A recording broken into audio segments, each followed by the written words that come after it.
yung isang babae. kayo, labanan namin kayo. Labanan namin kayo. Sino ba umubos sa inyo kanina mag-isa? Labanan kami. Lolo, tinuturo ko sa inyo. Tinuturo ko sa kanila. Sino?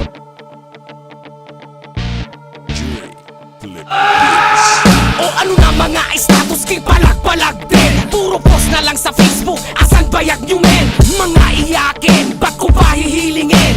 Wish mo yung mukha mo puta, wish kang sa pakin. Tabang-tabangan ng dating, porket merong abating na kumukonsinti sa inyo, kalawang bodjing. Batalyong walang bayad, nasagad sa kakupalan. Bastos ang residente kung bastos ang kapital. Apakon ka magaling, imbis itama ang mali. Pinagtatanggol mo pa, nakikinabang ka kasi. At sa'yo is bebe, anong kagaguhan yan? Tinitira ang salwa, gustong umugong ang pangalan. Karir lubog na ba kaya sila pinasisikatan mo? Papansin ka masyado, ko ang tatabas sa'yo. Di na kailangan ng pang-anim na banda para gumiba. Kung sa unang papalaba lang ay demolition na. Walang palagang mga ex noong kami na bumira. Pagkatapos niyang namakyo naglaho parang bula. Sabay labas ng mga kuya niyang mga bida-bida na nagmistulang kalasak habang pinapula na ng bara. XB ang pinupuna pero kayo ang sumalo. Isang baluga, ilong, bonjing at ungga.